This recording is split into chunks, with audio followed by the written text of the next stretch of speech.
तो welcome friends once again. देखिए, आज से हम लोग मोशन इन स्ट्रेट लाइन या काइनेमेटिक्स का पार्ट स्टार्ट कर रहे हैं। ठीक है ना।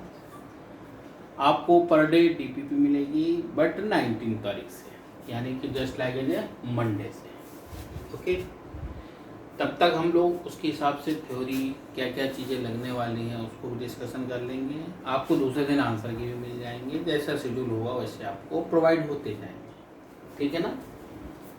तो काइनेमेटिक्स या मोशंस ये बहुत इंपॉर्टेंट टॉपिक है and that is the backbone of mechanics, physics की बैकबोन है। पिछले आपको 3 वीडियो में पूरा हम लोगों ने लास्ट वीडियो में क्या बताया था काइनेमेटिक्स के पार्ट के बारे में कि क्या क्या हम लोग को पढ़ना है। आज वीडियो में हम लोग स्टार्ट कर रहे हैं। ठीक है ना। तो काइनेमेटिक्स जो पार्ट होता है, काइनेमेटिक्स, इसी को बोलते हैं मोशन इन स्ट्रेट लाइन, जो आपका एनसीईआरटी का मोशन इन स्ट्रेट लाइन मतलब सीधी रेखा में मोशन होना। ठीक है ना। इसी को काइनेमेटिक्स बोला जाता है। It is the part of mechanics. किसका पार्ट है ये? मैकेनिक्स का पार्ट है।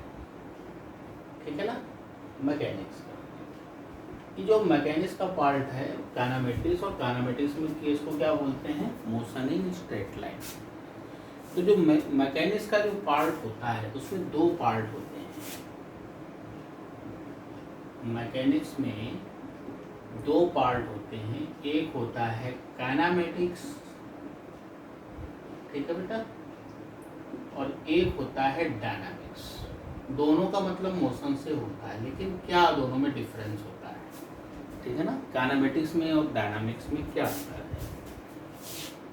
काइनेमेटिक्स में हम लोग U, V, A, T, X, अब यहाँ पे U क्या है? Initial velocity. V क्या है? Final velocity. A क्या है? एक्सीलरेशन। T क्या है? टाइम। और X क्या है? डिस्प्लेसमेंट या डिस्टेंस है।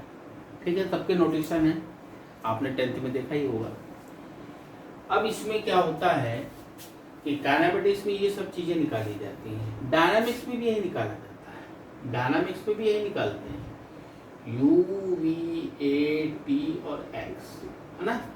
लेकिन इसके साथ फोर्स भी निकालते हैं, यानी कि फोर्स कहने का मतलब कि जिसकी वजह से मोशन हो रहा है। ठीक है ना।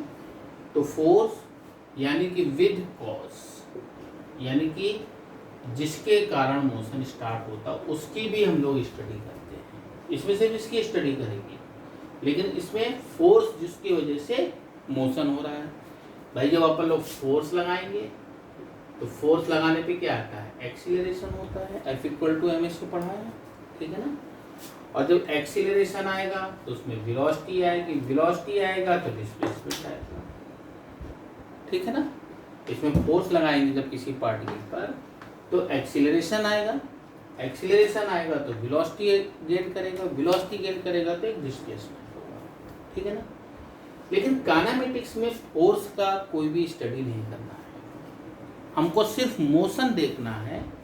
किसके कारण मोशन हुआ, क्यों मोशन हुआ, क्यों स्पीड कम हुई, क्यों ज़्यादा हुई, इसके बारे में हम लोग को काइनेमेटिक्स में देखना पड़ता है। यानी U क्या है? Initial velocity. V क्या है? Final velocity. A क्या है? एक्सीलरेशन, टाइम और डिस्प्लेसमेंट। यानी कि ये जो पार्ट होता है स्टडी होता है, study of motion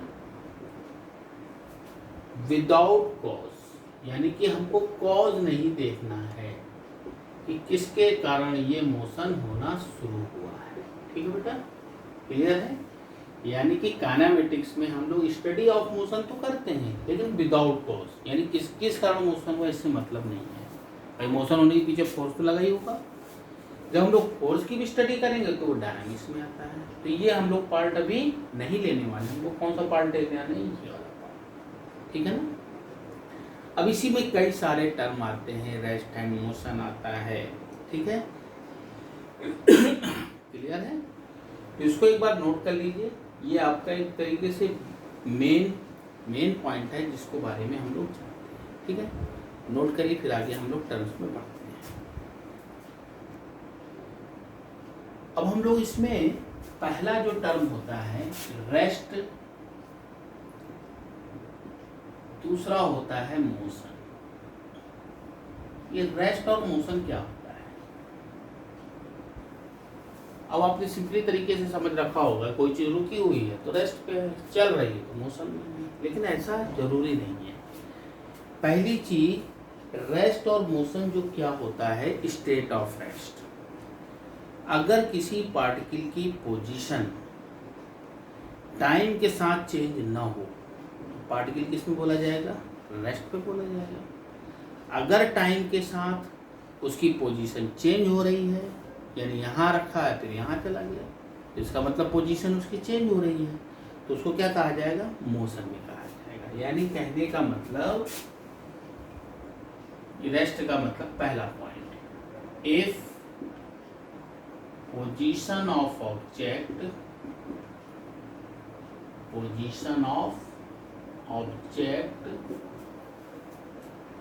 does not change, point लिखते जाइए, बताएं, does not change with respect to, थोड़ा लिख लीजिए, विद रिस्पेक्ट टू टाइम, मतलब किसी की पोजीशन, किसी भी ऑब्जेक्ट, पार्टिकल हो, कोई कार हो, कोई व्हीकल हो, कोई बस हो, कोई मैन हो, कोई भी चीज हो, ठीक है ना, अगर उसकी पोजीशन चेंज नहीं हो रही विद रिस्पेक्ट टू टाइम, तो देन बॉडी या object is at rest. Clear? तब रेस्ट पे होगा। अगर चेंज हो रहा है तो फिर वो क्या हो जाएगा? मोशन में हो जाएगा। ठीक है ना। Second point, rest and motion are relative term. इसका मतलब क्या हो गया? रिलेटिव टर्म का मतलब क्या हुआ? यानी कि रिलेटिव टर्म्स कहने का मतलब हो गया कि एब्सोल्यूट रेस्ट, इसका मतलब क्या है? That is absolute rest and motion absolutely has no physical significance. इनका कोई भी सिग्निफिकेंस नहीं है। ठीक है, मतलब कोई चीज पूरी तरीके से रेस्ट पे हो या पूरी तरीके से मोशन में हो, ऐसा पॉसिबल कोई भी कॉन्सेप्ट होता ही नहीं है। अब जैसे सिंपली एक एग्जाम्पल लेते हैं, ये दो पॉइंट है रेस्ट एंड मोशन का। जैसे एग्जाम्पल्स ले लें, कोई रोड है, ठीक है, इस पर कोई बस वगैरह, कोई भी कार वगैरह चल रही है, ठीक है, मान लो ये बस है, ये इस पर मोशन हो रहा है, ठीक है, मान लो v वेलोसिटी से जा रही है। इसमें एक आदमी ये बैठा हुआ है, एक आदमी ये बैठा हुआ है, मान लो ये A है, ये B है, और एक रोड पर आदमी खड़ा हुआ है, मान लो C। ठीक है ना। एक आदमी, दो आदमी बस में बैठे हुए हैं और एक आदमी बाहर खड़ा हुआ है, तो C वाला क्या देखेगा? A और B दोनों v वेलोसिटी से चल रहे हैं, यही तो देखेगा। लेकिन अगर A वाले ने देखा B को, तो B क्या लगेगा कि वो तो चल ही नहीं रहा, वो तो रुका हुआ है उसके रिस्पेक्ट में। यानी कि अगर हम लोग B की बात करें, पर्सन्स की, किसी की भी बात करें, तो B देखा जाए तो B इज एट रेस्ट, है ना, विद रिस्पेक्ट टू, क्योंकि टाइम के साथ इसकी पोजीशन बदलेगी नहीं A के रिस्पेक्ट में, विद रिस्पेक्ट टू A।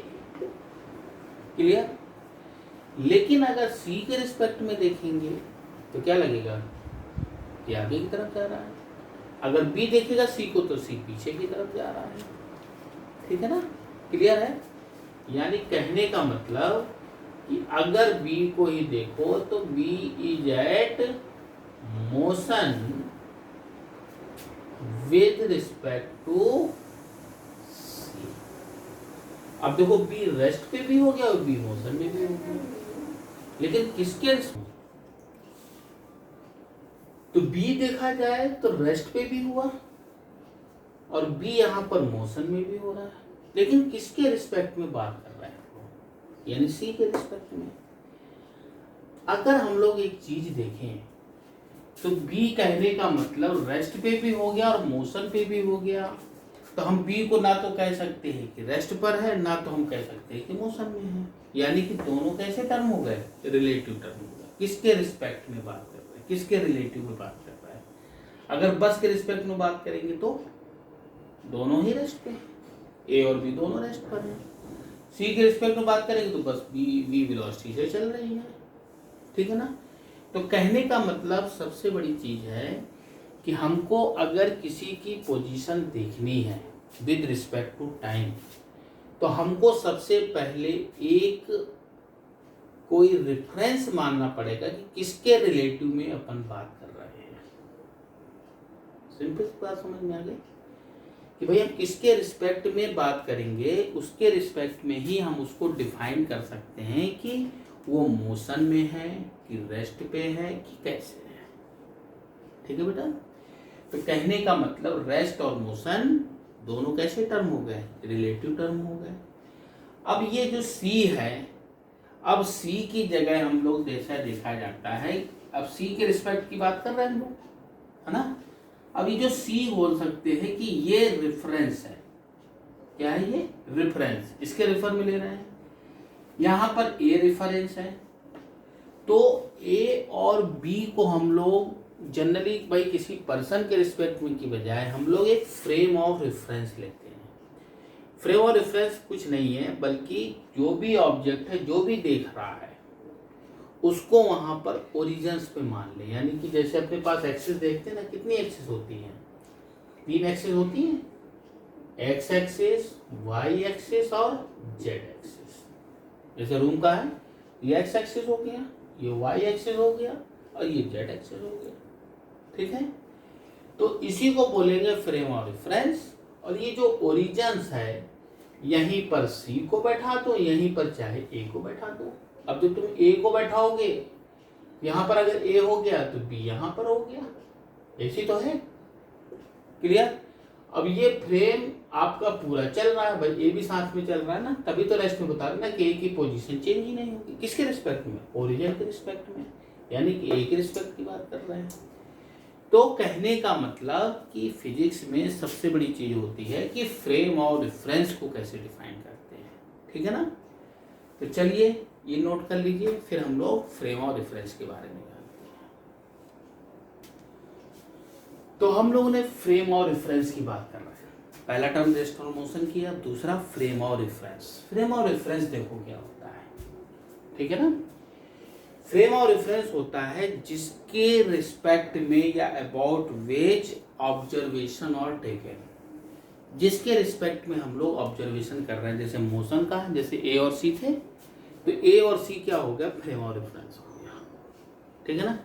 सबसे सिंपलेस्ट फ्रेम और रेफरेंस जो होता है वो कौन सा होता है? X Y Z axis. अगर कहीं पर कोई रिस्पेक्ट नहीं दिया है तो हम लोग अर्थ को क्या मान लेते हैं? फ्रेम और रेफरेंस मान लेते हैं। जैसे हम खड़े हैं तो हम रेस्ट पे हैं, तो रेस्ट पे कैसे है? अर्थ के रिस्पेक्ट में रेस्ट पर है, जबकि अर्थ भी चल रही है, घूम रहे ना सन के चारों तरफ। तो अर्थ को अगर कोई रेफरेंस नहीं दिया है, किसी के रिस्पेक्ट में नहीं दिया, तो हम लोग क्या मानेंगे? अर्थ को फ्रेम ऑफ रेफरेंस। यानी अगर किसी पार्टिकल की वेलोसिटी दे दी, स्पीड दे दी कि 20 मीटर पर सेकंड है, इसका मतलब अर्थ के रिस्पेक्ट में वो 20 मीटर पर सेकंड से मूविंग कर रहा है। तो फ्रेम ऑफ रेफरेंस क्या होता है? अबाउट विच, जिसके रिस्पेक्ट में, अबाउट विच, अपन विद रिस्पेक्ट टू बताए थे ना, अबाउट विच ऑब्जर्वेशन, चाहे रेस्ट का देख रहा हूं चाहे मोशन का देख रहा हूं, about which observation are taken, observation are taken, अगर हम लोग कोई ले रहे हैं, कोई ऑब्जर्वेशन कर रहे हैं, तो about which observation are taken are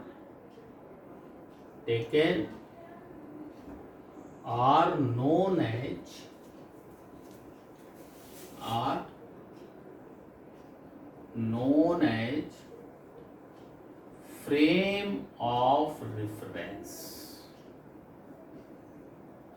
clear? पहला पॉइंट लिख सकते हैं। Second point, simplest frame of reference, सबसे सिंपल कौन सा होता है? Simplest frame of reference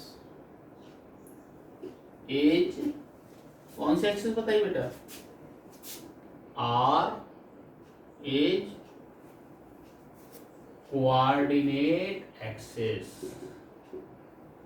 coordinate axis, जो X axis, Y axis, Z axis होता है ना, जो अपन ने ऊपर अभी बताया, वही एक्सिस, यानी कि X Y and Z axis. Clear है बेटा? समझिए, सबसे सिंपलेस्ट होता है। अगर मान लेते हैं कि फ्रेम ऑफ रेफरेंस नहीं दिया है, तो हमारी चॉइस पर डिपेंड होता है, ठीक है ना। तो इसमें एक पॉइंट लिख सकते हो फ्रेम ऑफ रेफरेंस में कि frame of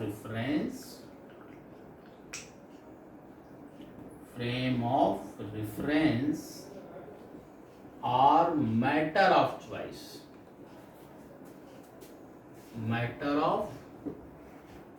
choice, so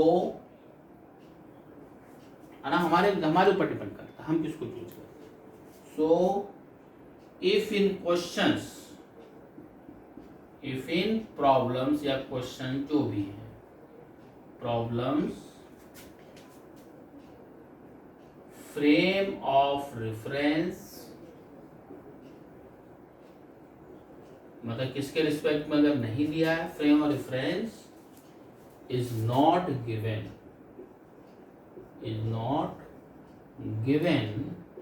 then क्या बताया आपको, देन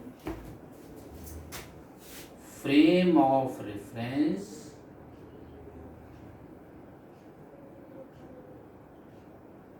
इज टेकन एज,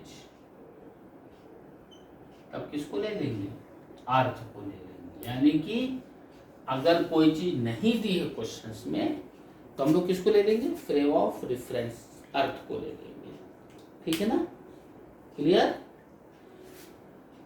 तो इस वाले पार्ट में हम लोगों ने क्या बताया? फ्रेम ऑफ रेफरेंस बताया। सबसे सिंपलेस्ट है एक्स वाई जेड एक्सिस, उसके ओरिजिन पे जो भी ऑब्जर्वेशन कर रहा है उसको बोलते हैं फ्रेम ऑफ रेफरेंस। अब इसमें जो मोशन होता है कितने टाइप का होता है? अब भाई काइनेमेटिक्स हम लोग पढ़ रहे हैं, मोशन इन स्ट्रेट लाइन पढ़ रहे हैं, तो मोशन क्या होता है? जैसे रेलगाड़ी होती है तो वो पटरियों पे चलती है, तो वो वन डायमेंशनल मोशन हो गया, ठीक है। क्लियर? जैसे हम ग्राउंड में टहलते हैं तो दो एक्सिस चेंज होगी, एक्स एक्सिस और वाई एक्सिस चेंज हो रहा है, जिसमें दो एक्सिस चेंज होगा उसको टू डायमेंशनल मोशन बोलेंगे, ठीक है ना। क्लियर? अगर थ्री डायमेंशन किसको बोला जाएगा? भाई तीन एक्सिस है ना, थ्री डायमेंशन किसको बोलेंगे? जिसमें तीनों एक्सिस चेंज होंगे उसको थ्री डायमेंशनल मोशन बोल देंगे। लेकिन हमको अभी किस चैप्टर में किससे मतलब है? वन डायमेंशन, यानी कि जिसमें कोऑर्डिनेट सिर्फ एक चेंजेज होता है उसको हम लोग वन डायमेंशन मोशन बोलते हैं विद रिस्पेक्ट टू टाइम, ठीक है। इसको नोट करिए, फिर हम लोग मोशन के टाइप भी बता देते हैं। तो हम लोगों ने मोशन के टाइप बताए। मोशन बेसिकली तीन टाइप का होगा, ठीक है ना। तो ये लिखा अकॉर्डिंग टू कोऑर्डिनेट ज्योमेट्री, अपन को फ्रेम ऑफ रेफरेंस लेना ही है। सबसे सिंपलेस्ट कौन सा होता है? X Y Z axis. अब X Y Z axis coordinate geometry बोल देते हैं, कोऑर्डिनेट एक्सिस बोल देते हैं। Motion can be divided into three parts, 1D 2D 3D, यानी कि one dimension, two dimension, three dimension. इसको मोशन इन स्ट्रेट लाइन भी बोलते हैं, जिसमें कम से कम एक एक्सिस की रिक्वायरमेंट होती है, या ऊपर जा रहा हो, चाहे सीधे जा रहा हो, चाहे ऐसे जा रहा हो, मतलब स्ट्रेट लाइन जाना चाहिए। जैसे रेलगाड़ी चलती है, ट्रेन चलती है ना।